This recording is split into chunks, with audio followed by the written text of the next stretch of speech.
रक्षा, smart तरीके से पौधे की रक्षा करने वाला, पौधे को बीमारियों से बचाने वाला। नेक्स्ट,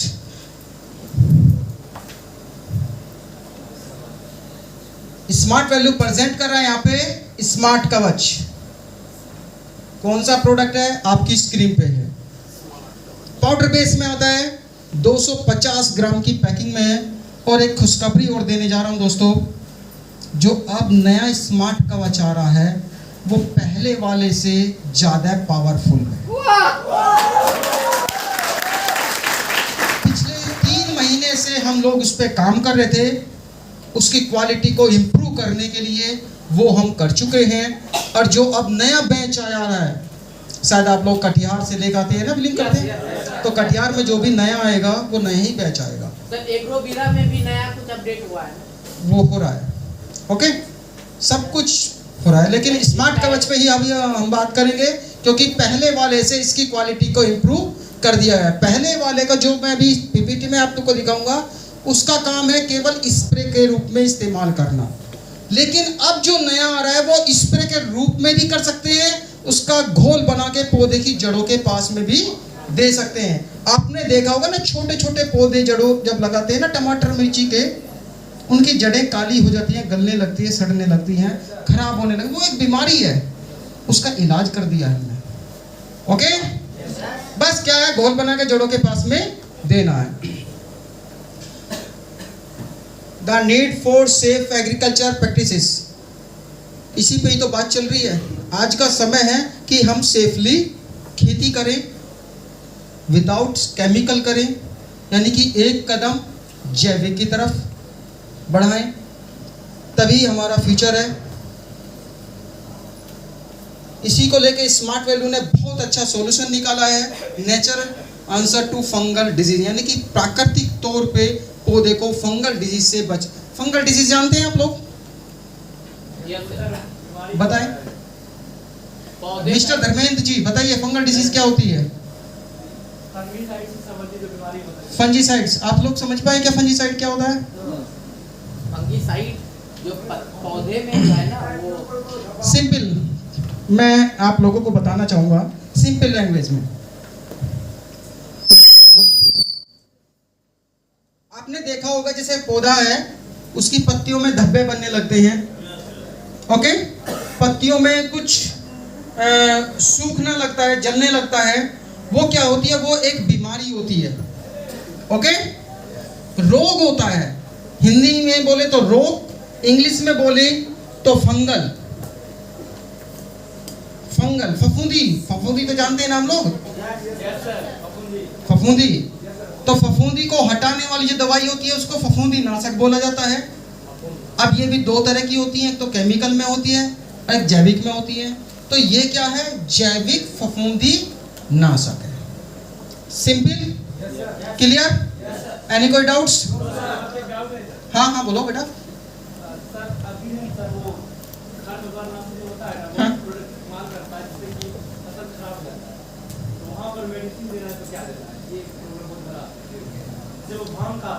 ओनली 10 मिनट्स का वेट कीजिए। जब एग्रोलाइजर पे जाऊंगा ना, तो मैं ये सभी चीज ओपन करूंगा।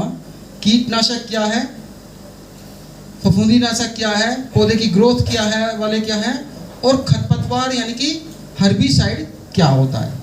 ओके, तो दोस्तों यहाँ पे एक एज ए फफूंदी नाशक है, जैविक फफूंदी नाशक है, सर्टिफाइड प्रोडक्ट है।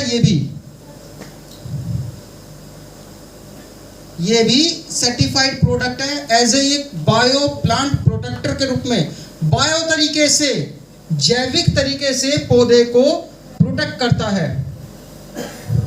ये भी सर्टिफाइड प्रोडक्ट है गवर्नमेंट से। और इसका जो वर्क है 2 तरीके से वर्क करता है दोस्तों। अगर मेरी फसल में कोई बीमारी नहीं है, कोई फफूंदी रोग नहीं है, अगर मैं उस पर स्प्रे कर देता हूं स्मार्ट कवच का, तो एज ए वैक्सीनेशन का काम करेगा, टीकाकरण। समझ पाए टीकाकरण क्या होता है? क्या होता है बताइए?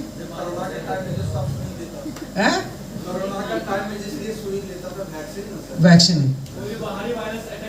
बाहरी वायरस अटैक ना कर सके या वो बीमारी अटैक ना कर सके, उसके प्रति बॉडी में रेजिस्टेंस पैदा कर दे। तो ऐसे रेजिस्टेंस पैदा कर देता है किसके प्रति? फंगल डिजीज के प्रति। हाँ, अगर कुछ सिम्टम्स इस पे दिखाई देते हैं, मान लेते हैं 10% है, 15% है, आप स्प्रे करो तो वो वहीं का वहीं रोक देगा। कौन रोक देगा? स्मार्ट कवच। अगर इस पे बीमारी 50% अटैक हो गया तो भैया फिर तो क्रिटिकल हो गया ना, फिर तो इमरजेंसी में एकदम से हॉस्पिटल में ले जाते हैं ना।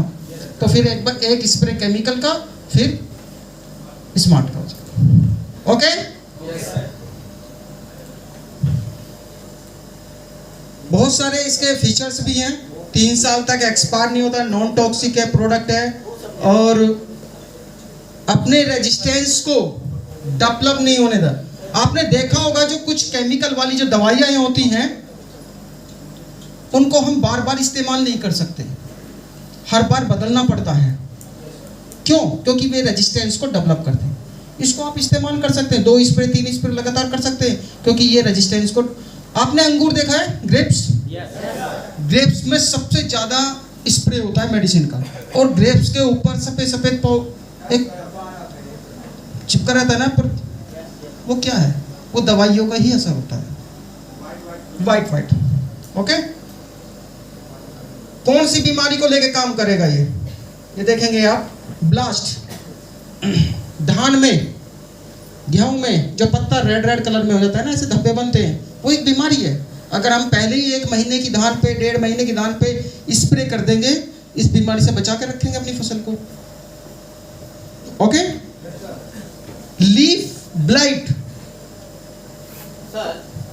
झुलसा रोग, पत्ता जलने लगता है, ये रोग होता है सर्दी में, गर्मी के मौसम में नहीं।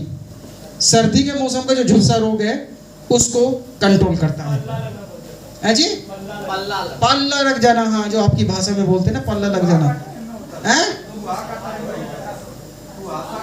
हाँ, कुहासा टाइम पे जो होता है पल्ला लग जाता है, पल्ला मार जाना आपकी लोकल भाषा में, पल्ला मारी दिला।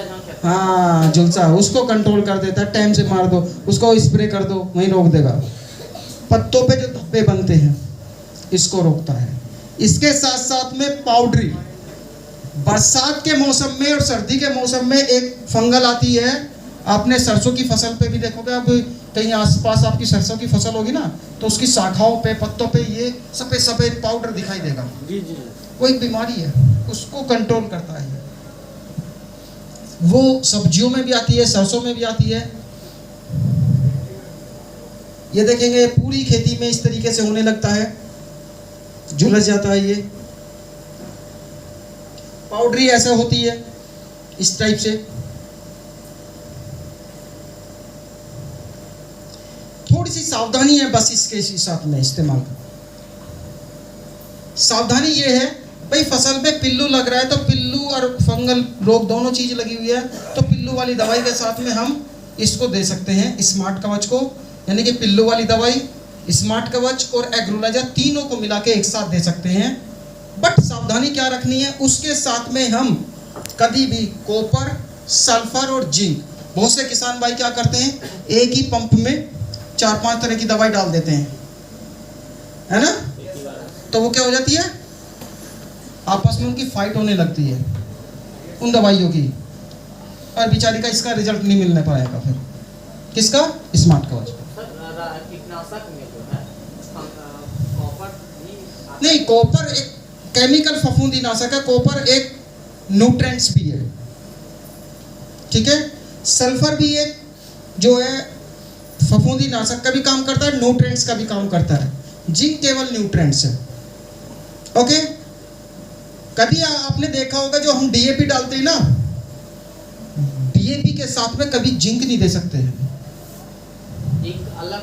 अलग से 2 दिन बाद देना होता है। आप एक साथ भी नहीं मिला सकते, या ऐसा भी नहीं कर सकते भाई सुबह दे दिया शाम को दूसरे को दे देंगे, नहीं, 2 से 3 दिन का गैप रखना है। अगर हमने दोनों को एक साथ मिला दिया, जिंक और डीएपी को, तो जिंक फॉल्ट हो जाता है एग्रीकल्चर लैंग्वेज में। उससे क्या होता है कि डीएपी का जो पोषक तत्व है, जो फास्फोरस होता है उसमें, वो न्यूट्रल बेस में पहुंच जाता है। अब गाड़ी में हमने गियर डालने की कोशिश कर रहे हैं, वो तो न्यूट्रल है, गाड़ी आगे चल ही नहीं रही है, समझ पा रहे ना आप? तो वो काम हो जाता है उसके साथ। ओके, ये भी, इस पे भी रिसर्च हुआ है दोस्तों अलग अलग यूनिवर्सिटीज में। So thank you very much. यहाँ पे हमने फसलों की सुरक्षा को लेके बात किया। हमने शुरू में 3 टॉपिक बोले थे, पोषण, रक्षा और सहायक। सहायक में है एग्रोलाइजर 82। लेकिन स्मार्ट कवच से संबंधित एक टेस्टिमोनियल वीडियो है मेरे पास में, मैं वो भी आपको लोगों को दिखाने चाह रहा हूँ।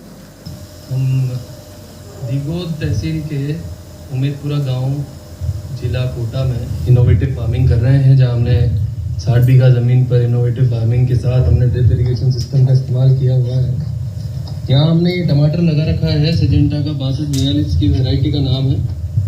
इस पे बारिश के चलते अर्ली ब्लाइट का बहुत भारी प्रकोप रहा। हमने कवच फंगीसाइड का इस्तेमाल करके इसमें, और हमारे अर्ली ब्लाइट जो आया इस पे फसल पर, उसको बहुत अच्छा कंट्रोल किया। मैं सभी को रिकमेंड करूंगा कि कवच का आप इस्तेमाल कीजिए और अपनी फसल पर अच्छा रिजल्ट पाइए। धन्यवाद। ओके, क्लियर है स्मार्ट कवच से? एनी कोई डाउट्स इसको लेके? अब आगे बढ़े। अब तीसरा प्रोडक्ट है हमारा एग्रोलाइजर 82।